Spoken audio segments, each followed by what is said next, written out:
gents, welcome back to Sports Show. Time to talk baseball, Brit, so we thought we'd get in one of the experts, one of South Australia's best, Craig Watts. He was a bit of a slugger in his time, spent some time in the States, but clearly a man that knows baseball. Watsy, how are you? Good, thanks, Phil. How are you? Very good, mate. Great to see you too. Let's talk a little bit about what's happened with baseball at the moment here with Adelaide. Yep. So the season's been bumped off again, COVID again? Yeah, so the Adelaide Giants team, they'll start probably mid to late December at this stage. Pretty fluent situation that we're kind of seeing ourselves in. So South Australia, Western Australia and Queensland will probably put a team in. But right now, we're just a bit unsure on what's going to happen with the Adelaide Giants. Mate, new ownership for the Giants, a lot of money being talked about, a lot of land being sought. It's a pretty exciting time. Very much so, yeah. I was speaking to Nathan Davison, the general manager, last week, and they're pretty excited there with the opportunities that may come up with the new stadium and the new owners. They're going to be really exciting. Mate, you spent some time there, maybe 2010, 2011, if my memory serves me right, as the batting coach. You had a chance to get involved? At this stage, not really. I stopped 2012 with the hitting coach there. But with the family business, and now I'm back at Sturt coaching there and hitting instructor for the club there. It's kind of tied up pretty much at the moment, but I still speak to a lot of the guys out there and involved with Michael Dunn and Chris Adamson, the head coach. Let's talk about the team you're involved with, mate. Sturt, the season just started. It wasn't a great start for you guys. Obviously, batting coach needs a bit of work. But, we went up against Goodwood, obviously in the grand final last year, and we did well, and we ended up winning the premiership last year, which was great. And they normally put the top two teams at the start of the year. We played at Goodwood, and it was a good game, good tight tussle. They had a couple of new pitchers in, and we just didn't get the bats rolling a little bit. So maybe I need to work with the guys tonight and Thursday night. And I want to talk about your career a little bit. I saw you were played in the US for a little bit with the LA Dodgers. I'm pretty sure even if you're not a baseball fan, you know who the LA Dodgers are. How was that experience for you? Yeah, it was a long time ago, Britt. Back when I was 17, was lucky enough to sign with the Dodgers after a national tournament here, actually. I spent 4 years over there playing in the minor leagues. Got up to high A ball, which is a couple off the major leagues, which might sound like it's close, but it's nowhere near it. But certainly really enjoyed the experience there and playing with some guys that ended up being Hall of Fame guys, like Roger Cedeno and all those guys, playing alongside them when they first started their career, and then watching them kind of progress and become major league superstars. It was a really good experience. Did you find that the Americans do it fairly differently to the way we tend to do it here? I think the actual game is definitely evolving, every 4 or 5 years. But the difference between the minor leagues and the major leagues, and also the ABL here, there's not that much different in the way that we get set up. Everyone's still got their iPads now, and we're all checking out, the pitches and looking at all the stats. So, very, very similar kind of progresses. You'll find that a lot of our coaches that are coaching the ABL now, they're over in the US and they're doing a minor league program or even involved in some of the major league stuff. So John Deeble over in Melbourne, obviously Chris Adamson is our coach here for the ABL for the Giants, and he spent the last 3 years over with the Phillies, I believe. So he's getting to learn those processes and bringing them back as well. So there's not that much difference between, and the pro guys that come out here and play, they need that. They need that to continue on. What attracts them to come out here, the pro guys? Because there's been a range, hasn't it? And just been the US guys too. We've got players from China and Japan. What's the big attraction? So we've got a really good affiliation with Korea at the moment, South Australian Baseball, the Adelaide Giants. But our affiliation's with Philadelphia Phillies. So we seem to get 4 to 6 to 8 players out most years to come out. There's no attraction there. It's basically they're told to come out and play. So they can play what they call winter ball, even though it's here in summer. They can either play in Mexico, Dominican Republic or Australia.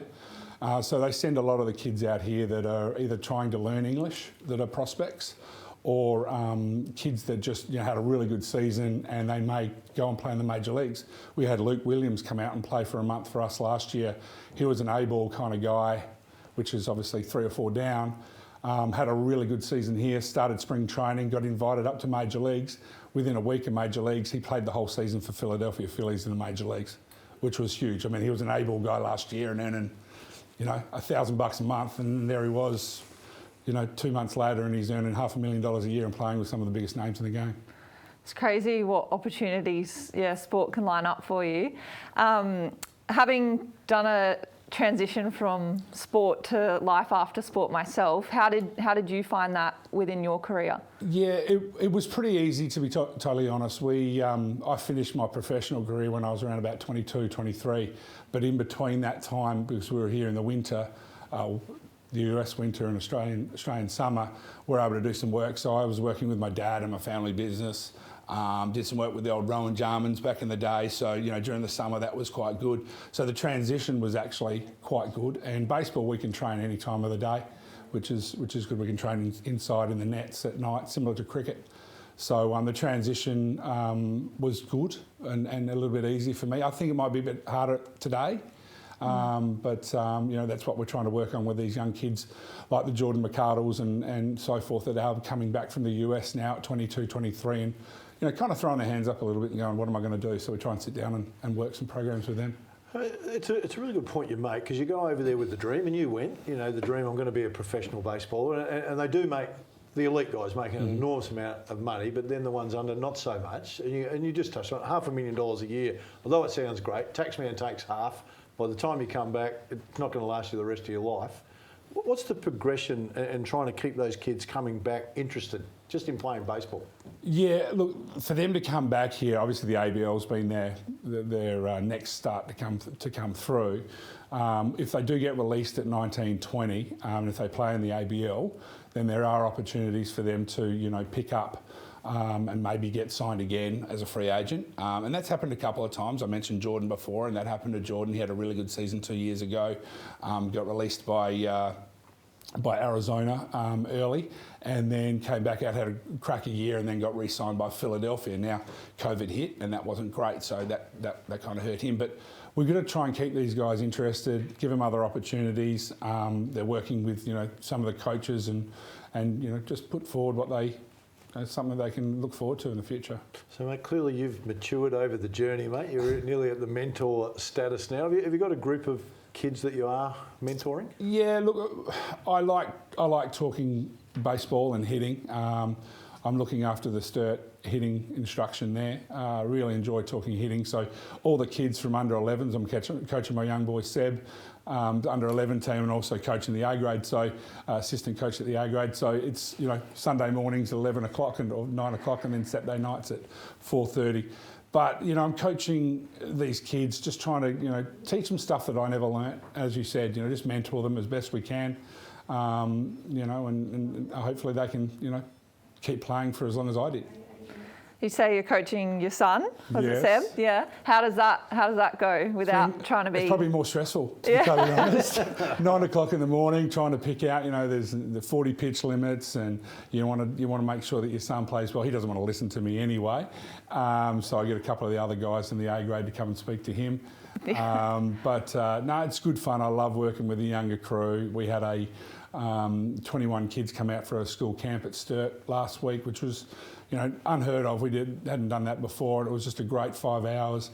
So getting those kids and getting that base coming through, really building up for the club's future. And I've noticed that there's a lot of other clubs doing that same thing at the moment, which is really good for baseball in South Australia. I mean, if you were to give one piece of advice over the course of your career, and not leave your son out of it, because we know our kids don't listen to us, but what would be the one thing that you would pass on now to an athlete that's looking to make a career out of baseball? Right, yeah. Just don't die wondering. And there's so many guys in baseball. Baseball's a very slow game, and it's slow trainings. Just don't go out there and think about the next day and go, I could have done better that next day, because it's really on you, on your training, the way that you're working out. Do you take those extra 15 ground balls, or you take that extra half an hour in the tunnels when you're hitting? Absolutely you do, and it's something that I didn't do, and it's something that a lot of other guys didn't do, but those guys that did do those extra yards, they definitely would make the big leagues. Yeah, great advice. Craig Watts, of course, was our special guest. Baseball was his expertise, and the Sturt Baseball Club are doing pretty well. You want to jump on board, they are a great club. Stay in touch, there's going to be some more baseball news coming shortly. Stay with us, still plenty to come.